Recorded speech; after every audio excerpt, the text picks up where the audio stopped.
Assalamualaikum warahmatullahi wabarakatuh. Yang terhormat Ibu Profesor Dr. Yeti Rilda, MS, selaku dosen kimia dan teman-teman yang saya banggakan. Baiklah, pada kesempatan ini kami dari kelompok 8 akan menyampaikan powerpoint mengenai unsur periodik. Sebelumnya, saya akan mengenalkan kelompok kami terlebih dahulu. Yang pertama sebagai moderator, Ziku Zaki Akila. 2. Faiz Anggitan Nukti. 3. Muhammad Habib. 4. Narisa Rizky Utami. 5. Sabita Alia Majid. 6. Wiwit Octavianda. Baiklah, pada materi pertama yang akan disampaikan oleh Muhammad Habib. Kepada Muhammad Habib, dipersilakan. Terima kasih atas kesempatannya moderator. Baiklah, saya akan menjelaskan bagian pertama dalam materi sistem periodik ini. Pertama-tama, kita harus tahu dulu apa itu sistem periodik. Sistem periodik merupakan susunan unsur-unsur kimia berdasarkan kemiripan sifat unsur tersebut dalam bentuk tabel. Karena itu, kita sering menyebutnya sebagai tabel periodik diklasifikasikan ke dalam beberapa golongan. Yang pertama ialah golongan utama. Golongan utama merupakan unsur-unsur yang memiliki elektron valensi berada pada subkulit S dan P. Karena berada pada subkulit S dan P, tentu saja unsur-unsur ini merupakan unsur-unsur yang berada pada blok S dan P, yang mana blok S terdiri atas golongan 1 dan 2A, dan blok P terdiri atas golongan 3 sampai 8A. Klasifikasi berikutnya ialah golongan transisi. Golongan transisi merupakan unsur-unsur yang pengisian elektronnya berakhir pada subkulit D. Dan tentu saja unsur-unsur tersebut merupakan unsur-unsur yang berada pada blok D. Blok D terdiri dari golongan 1 sampai 8B. Golongan transisi memiliki beberapa sifat umum. Yang pertama, unsur-unsur yang berada pada golongan transisi merupakan logam yang titik cair dan titik didiknya relatif tinggi. Sifat umum kedua dari golongan transisi ialah bersifat paramagnetik, yaitu lemah akan terikat magnet. Sifat ketiga membentuk senyawa berwarna. Sifat keempat mempunyai beberapa tingkat oksidasi. Sifat kelima membentuk berbagai macam ion kompleks. Serta sifat yang terakhirnya berdaya katalitik ataupun sebagai katalis. Sekian bagian dari saya kembalikan kepada moderator. Terima kasih kepada Muhammad Habib dan selanjutnya akan disampaikan oleh Narisa Rizky Utami. Kepada Narisa, dipersilakan. Terima kasih kepada moderator yang telah memberikan saya kesempatan. Di sini saya akan membahas yang pertama yaitu golongan lantanida. Golongan lantanida adalah kelompok unsur kimia yang terdiri dari 15 unsur, mulai dari lantanum sampai lutetium pada tabel periodik, dengan nomor atom 57 sampai 71. Golongan lantanida terletak pada periode ke-6. Semua lantanida, kecuali lutetium, adalah unsur blok F yang berarti bahwa elektronnya terisi sampai orbit 4F. Nama lantanida sendiri diambil dari nama unsur dengan nomor atom 57, yaitu lantanum. Unsur pada golongan lantanida memiliki sifat yang sangat mirip dan sukar dipisahkan satu sama lain. Selanjutnya saya akan membahas golongan aktinida. Golongan aktinida adalah kelompok unsur kimia yang mencakup 15 unsur, yaitu dari aktinium sampai lawrensium pada tabel periodik, dengan nomor atom 89 sampai 103. Golongan aktinida ini terletak pada periode 7. Semua aktinida, kecuali lawrensium, merupakan unsur blok F. Nama aktinida diambil dari nama unsur aktinium. Semua unsur aktinida ini bersifat radioaktif dan sangat beracun. Nah, setelah mengamati tabel periodik, terbersit pertanyaan, kenapa ya unsur hidrogen, litium, natrium, kalium, rubidium, cesium, dan fransium terletak pada golongan 1? Begitu pula dengan unsur natrium, magnesium, aluminium, silikon, fosfor, belerang, klor, dan argon. Kenapa ya semua unsur tersebut terletak pada periode ketiga? Apakah dasar pengelompokan tersebut? Ternyata, Suatu golongan dikelompokkan berdasarkan konfigurasi elektronnya. Unsur-unsur pada golongan yang sama akan memiliki konfigurasi elektron yang sama pada kulit valensinya. Bagaimana dengan pengelompokan periode? Nah, periode dikelompokkan berdasarkan jumlah kulit atomnya. Unsur-unsur pada periode yang sama akan memiliki jumlah kulit atom yang sama. Terima kasih kepada Narisa Rizky Utami. Selanjutnya akan disampaikan oleh Faiz Anggitan Nukti. Kepada Faiz dipersilakan. Oke, terima kasih kepada moderator yang telah memberikan kesempatan kepada saya.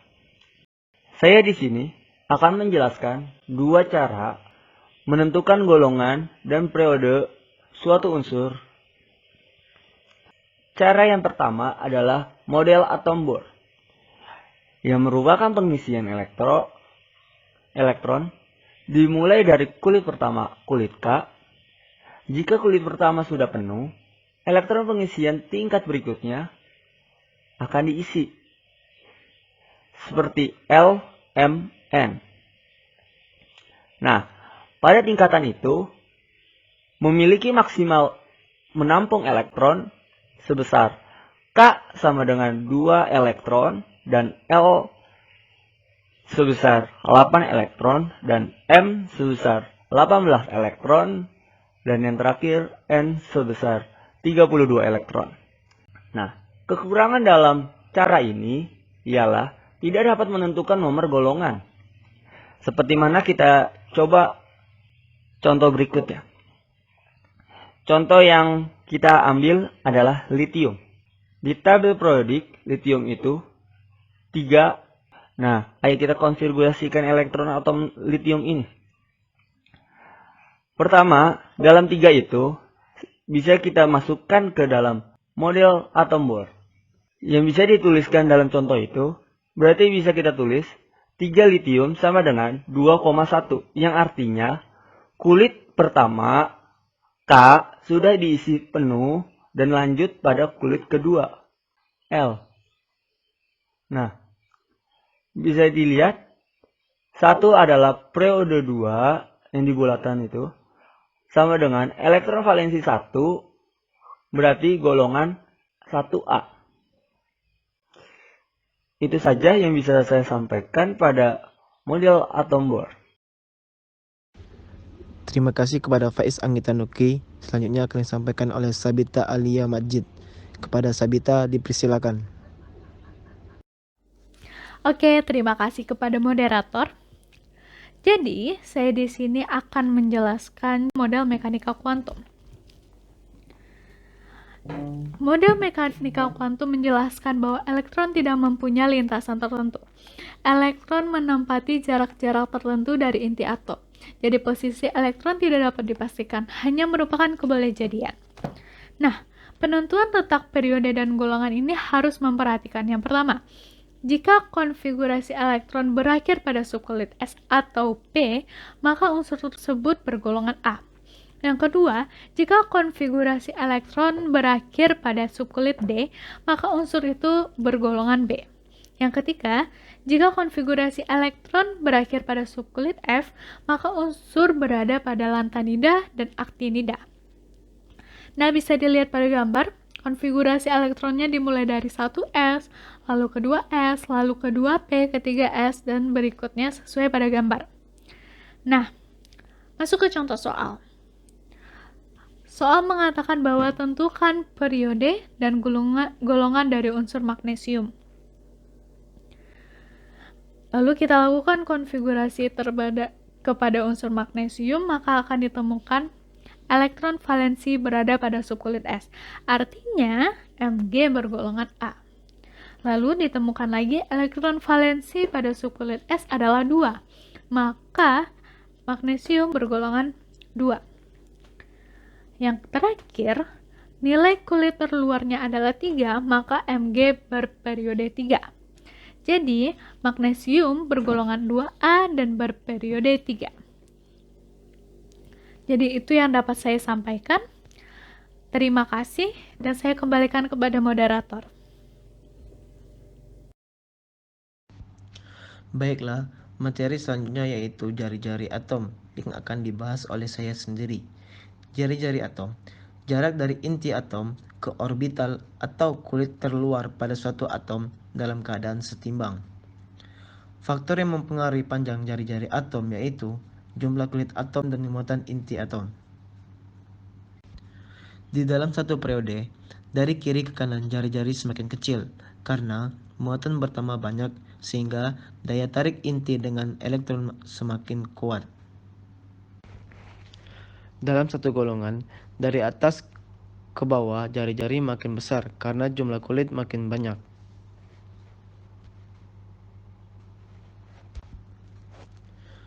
Contohnya yaitu natrium dan kalium. Dapat kita konfigurasikan yaitu Na281 pada golongan 1A periode 3 dan kalium 2881 pada golongan 1A periode 4. Maka natrium lebih kecil daripada kalium karena kalium lebih banyak elektronnya sehingga kulitnya semakin banyak. Contohnya yaitu natrium dan magnesium. Bila kita konfigurasikan maka dapatlah Na281 pada golongan 1A periode 3 dan magnesium 282 pada golongan 2A periode 3. Maka natrium lebih kecil daripada magnesium karena elektron magnesium lebih banyak daripada elektron natrium. Selanjutnya materi tentang energi ionisasi.